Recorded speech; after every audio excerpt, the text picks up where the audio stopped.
ਅੱਜ 14 ਅਪ੍ਰੈਲ ਨੂੰ ਬਾਬਾ ਸਾਹਿਬ doctor BR Ambedkar ਨੂੰ ਸਜਦਾ ਕਰਾਂਗੇ।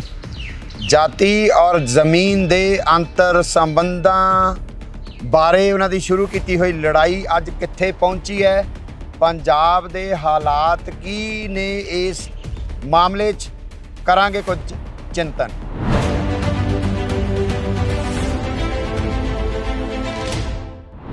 हाजरा दोस्तों, मैं देसराज काली, बरकतां वैब TV देख रहे हो तुसी। सस्सा सियासत प्रोग्राम है।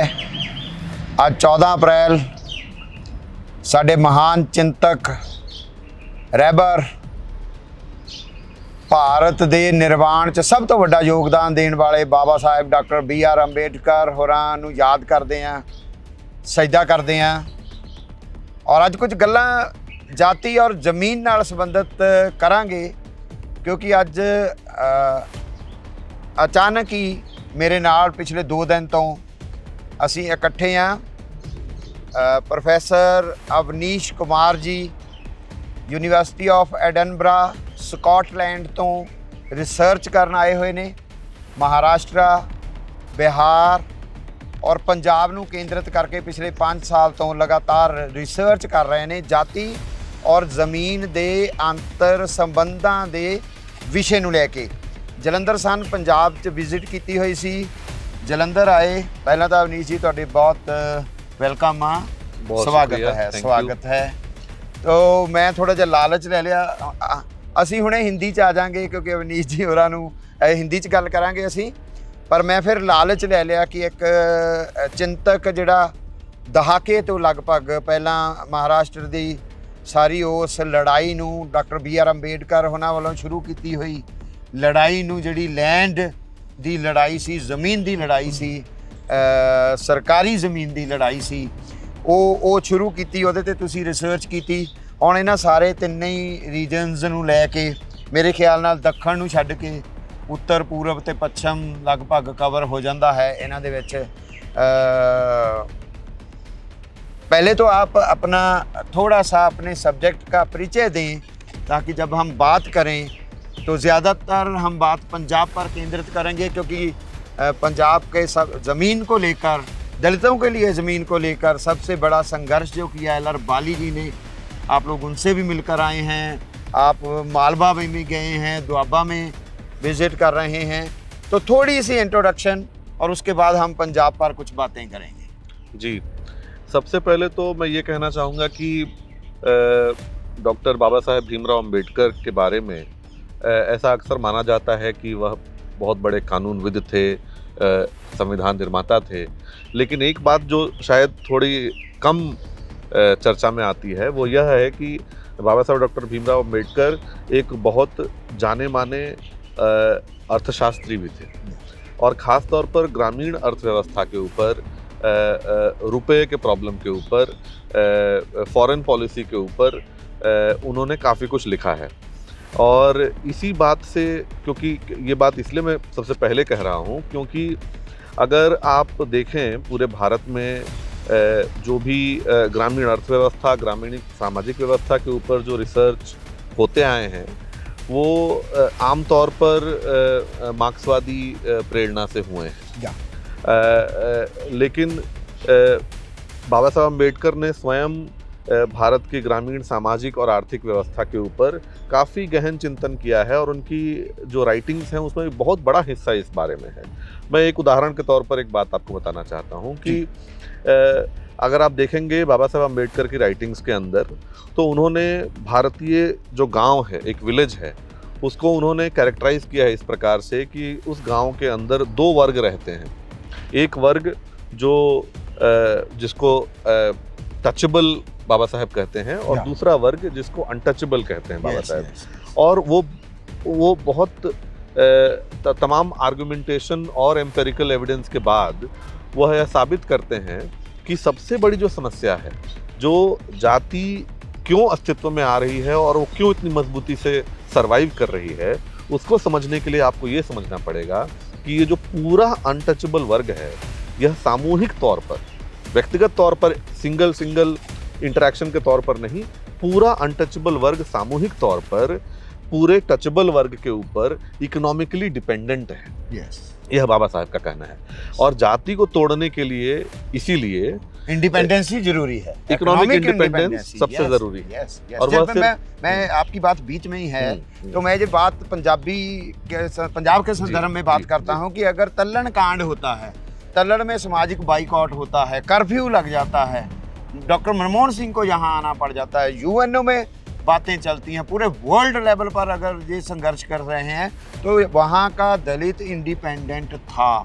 वो डिपेंड नहीं करता था जट्टों पर, जिम्मेदारों पर, इसलिए वो लड़ाई दे पाया। मगर अगर हम मालवा में देखते हैं तो वहाँ डिपेंड करते हैं, खेत मजदूर हैं, पशु उनके पर डिपेंड करते हैं, वो जंगल जाना होता है तो डिपेंड करते हैं उन पर, इसलिए वहाँ का सामाजिक बाइकाट का जवाब दलित नहीं दे पाता। तो ये बात तो बाबा साहेब इस बात पर आना चाहते हैं। बिल्कुल। और मैं एक छोटी सी बात सैद्धांतिकी की बात, आखिरी बात जो कहना चाहता हूँ, पहली बात तो यह है कि जो पूरा जो अनटचेबल वर्ग है वह पूरे टचेबल वर्ग पर सामूहिक रूप से इकोनॉमिकली डिपेंडेंट है।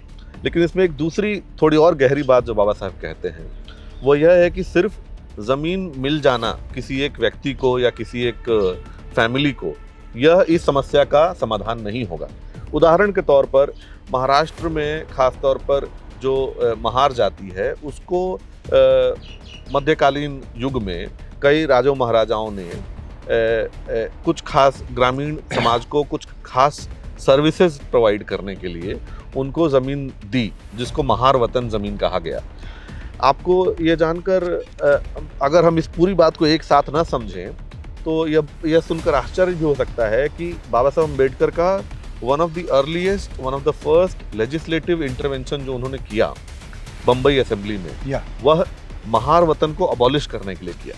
तो उन्होंने महारों को आह्वान किया कि आप इस ज़मीन को छोड़ दो, क्योंकि यह ज़मीन आपकी डिग्निटी को क्वेश्चन कर कर आपको मिली है, और इसलिए सिर्फ ज़मीन प्राप्त करना काफ़ी नहीं है। ज़मीन प्राप्त करना काफ़ी नहीं है, किसी भी वजह से किसी भी तरीके से ज़मीन प्राप्त करना काफ़ी नहीं है। एक तो चीज़ है जो है फ्रीडम, इकोनॉमिक फ्रीडम आपको मिलनी चाहिए, एक सामूहिक तौर पर मिलनी चाहिए, हर व्यक्ति को मिलनी चाहिए, समूह के तौर पर मिलनी चाहिए। और दूसरी डिग्निटी का सवाल, वो इससे बिल्कुल गहराई से जुड़ा हुआ है। रिस्पेक्ट की बात होती है, फ्रीडम और डिग्निटी दोनों एक दूसरे से जुड़े हुए हैं। ये सैद्धांतिकी बाबा साहेब की रही है। ये शायद कम सुनने में पड़ती है, कम लोगों ने इसके बारे में लिखना और सोचा है, लेकिन मैं यहीं से बात अपनी शुरू करना चाह रहा था। आपने अभी बात शुरू जो की है वहाँ उसमें आपने कहा कि एक पर्सपेक्टिव मार्क्सिस्ट पर्सपेक्टिव है, कामरेडों का जिसे कह लें, कम्युनिस्टों का पर्सपेक्टिव कह लें। तो पंजाब में अम्बेडकरी पर्सपेक्टिव से आपको 1964 वाली लड़ाई मिलती है। हमने आरपीआई की बात किया, लाहौरी राम बाली जी से हम जब बात कर रहे थे, तो उसके बाद पर्सपेक्टिव हमें मार्क्सिस्ट पर्सपेक्टिव मिलता है। अम्बेडकरी पर्सपेक्टिव पंजाब से गायब है। उसके बहुत सारे कारण हैं, उन कारणों में मैं नहीं जाता, मगर जो पर्सपेक्टिव मार्क्सिस्ट पर्सपेक्टिव है, जो कम्युनिस्टों का है, उसमें अगर हम ज़मीन की बात करते हैं तो जातीय गायब हो जाती है, जाति गायब हो जाती है उसमें, जबकि जाति तो सरवाइव कर रही थी। वो टचेबल इनटचेबल का सवाल भी था जहाँ पंजाब में भी था। तो किसान यूनियनों ने तो खेत मजदूर यूनियन नहीं बनने दी, क्योंकि कंट्राडिक्शन इनमें थी जी। बेसिक कंट्राडिक्शन जो है वो इनमें थी। अभी भी हम कह रहे थे कि जो आंदोलन चला किसानी का, वहाँ किसान मजदूर एकता की बात हुई, मगर क्या ज़मीन में किसान मजदूर एकता है जहाँ हो पाई? जहाँ वो रेजोल्यूशन, अनकॉन्स्टिट्यूशनली रेजोल्यूशन जो पंचायतों ने डाले पैडी की बुआई को लेकर, धान की बुआई को लेकर, वो कितने सवाल पैदा कर देते हैं। आप मालवा रीजन में थे, आपने वो पंचायती लैंड की लड़ाई लड़ने वाली यूनियनों से, जथेबंदियों से भी बात की है। पंजाब में क्या देख रहे हैं आप इस सारे सवाल को? आप बहुत सारे इंटेलेक्चुअल्स को भी मिले हैं, तो क्या आपने फील क्या किया? सबसे पहले तो मैं अपना ओपिनियन देने के पहले 2-4 फैक्ट्स यहाँ पर लाना चाहता हूँ। पंजाब भारत का एक बड़ा विशेष राज्य है, क्योंकि पंजाब में दलित आबादी लगभग 32 से 35%, और आने वाले समय में अगर 2021 का सेंसस तरीके से होता है तो शायद 40% तक की आबादी गिनी जाएगी दलितों की। यह नेशनल एवरेज जो 16% है उससे लगभग 2 गुना है, लेकिन दलितों के हाथ में उनके मालिकाना हक में जो ज़मीन है वह सिर्फ 3 या 4% है। तो समस्या का पहले आप देखें कि समस्या कितनी गहरी है। और दूसरी बात मैं ये कहना चाहता हूँ, अगर आप दूसरी साइड देखें सरकारी आंकड़ों के अनुसार, तो पंजाब में जो बिग फार्मर्स की कैटेगरी है, जिसको 10 हेक्टेयर या ज़्यादा से माने 25 एकड़ से ज़्यादा की ज़मीन उनके मालिकाना हक में है, सरकारी आंकड़ों के अनुसार पंजाब इसमें भी नंबर 1 है। लगभग 6% किसान जो हैं वह बिग फार्मर कैटेगरी में आते हैं पंजाब में, यानी उनके पास 10 हेक्टेयर से ज़्यादा ज़मीन उनके मालिकाना हक में है। यह भी नेशनल एवरेज कुछ 0.5 या 0.6% है। तो आप देख सकते हैं कि फासला बहुत ज़्यादा है। अब रही बात किसान और मजदूरों की एकता के बारे में और मार्क्सवादी और अम्बेडकरवादी समझ के बारे में इस ज़मीन के मुद्दे पर, तो मैं तो यही मानता हूँ कि मुझे लगता है कि जिन लोगों से मैंने बात भी की, जो स्वयं को मार्क्सवादी विचारक या एक्टिविस्ट मानते हैं, फ्रैंकली स्पीकिंग उन सब ने स्वीकार किया कि यह गलती उनसे हुई है। और देखा जाए तो पंजाब में ज़मीन का आंदोलन आखिरकार पिछले 10-12 सालों में ही उभर कर आया है। इसके पहले वो भी पंचायती ज़मीन का, मतलब वो ज़मीन मैं मालिकाना हक की बात नहीं, मालिकाना हक की बात नहीं है जी। वो पंचायत में से 30% जितनी भी वो बनती है उनकी कानूनन, उस पर खेती दलित ही कर पाए। क्योंकि पहले ये होता था यहाँ कि दलित के नाम पर किसान वो ठेके पर ले लेते थे जी। नाम उनका चलता था क्योंकि रिजर्व कैटेगरी में वो आते थे, मगर उसमें खेतीबाड़ी जो है वो किसान ही करता था जी। और इसका अगर आप डम्मी खड़े कर लिए जाते थे। इसका अगर देखेंगे इतिहास तो 1956 में नज़ूल कानून पास हुआ। नज़ूल ज़मीन वह ज़मीन है जो पार्टीशन के बाद जो लोग उस तरफ चले गए उनकी बची हुई ज़मीन, उसके लिए कानून पास हुआ और उसमें कहा गया कि जिस भी गांव में 10 एकड़ से ऊपर ज़मीन नज़ूल की है उसको लैंडलेस दलितों को दिया जाए। 1961 में Punjab village common land act भी पास हुआ, जिसके अंतर्गत यह कहा गया कि पंजाब में जिस भी गांव में कॉमन लैंड शामलात ज़मीन होगी उसकी 1/3 ज़मीन एनुअल ऑक्शन के द्वारा लैंडलेस दलितों को दी जाएगी। 1964 में इसके रूल्स पास हुए, यानी कि यह कानून प्रभावी हो गया।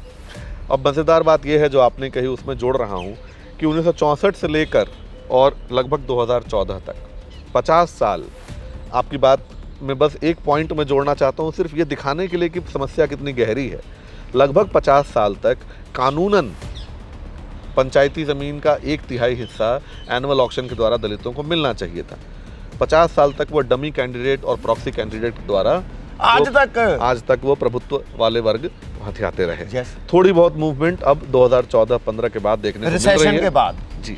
जब मैं थोड़ा सा ये इंटरप्ट करना चाहता हूँ क्योंकि पंजाब वाले जो लोग सुनेंगे, चाहे हिंदी में ही सुने हमारी बातें जी, तो ये जो शुरू हुआ ना, जब जो लैंड लेबरर्स थे, खेतीहर मजदूर थे जी, खेत मजदूर थे, जब वो मार्जिनलाइज्ड हो गए जी, उधर से रिसेशन आ गया, कंपटीशन से सारे बाहर हो गए, न्यू इकोनॉमिक पॉलिसीज ने सारे जहाँ के धंधे चौपट कर दिए जी, तो वो छटपटाने लगा। अब फिर उसे ज़मीन याद आई, फिर उसने लड़ाई शुरू, बाल्द कलां से शुरू हुई थी ना लड़ाई जी, हाँ। कैसा संघर्ष करने पड़े, अब भी संघर्ष करना पड़ रहा है।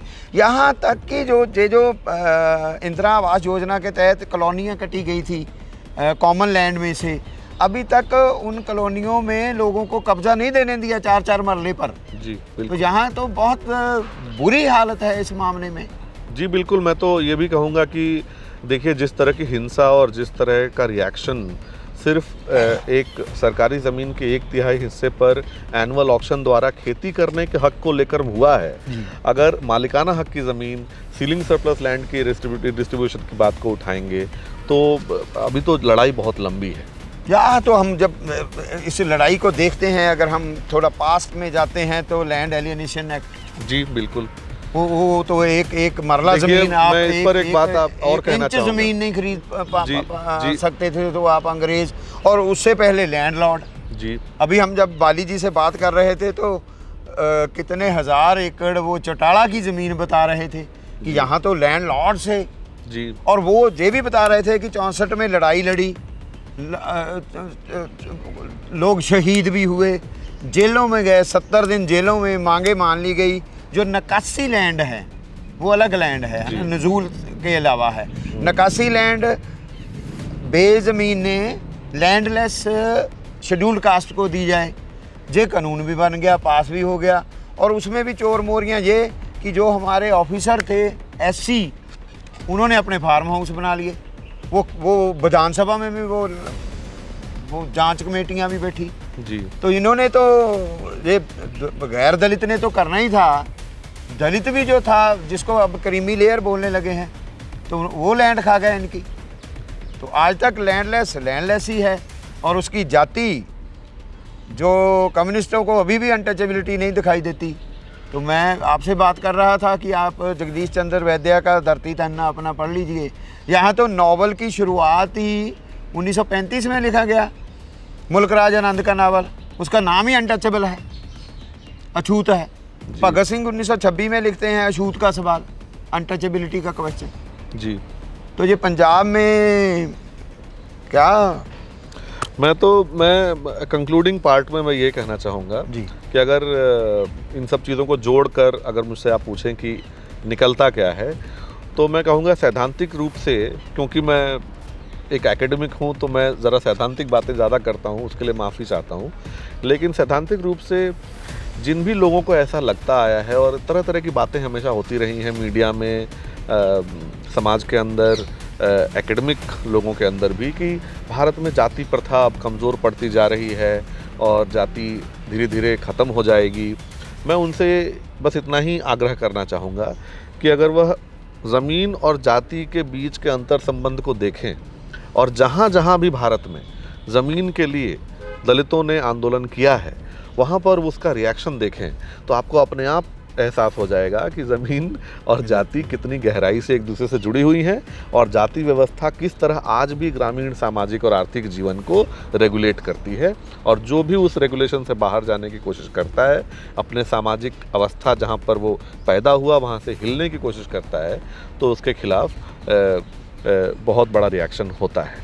और दूसरी बात ये कहना चाहता हूँ मैं कि इसमें ये बात, जैसा कि आपने कहा 1964 का पूरा आंदोलन जो पूरा भारत लेवल का आंदोलन था, इसमें एक सबसे अच्छी बात जो, इसलिए मैं पॉजिटिव नोट पर आज बाबा साहब अम्बेडकर की जयंती पर एक पॉजिटिव नोट पर बात में ये ख़त्म करना चाहूँगा कि पंजाब में आज के टाइम में जहाँ जहाँ भी आप जाएं, ये एक मूवमेंट, राज्य स्तरीय मूवमेंट की शक्ल ले चुकी है, और एक से बढ़कर एक हाईली कमिटेड।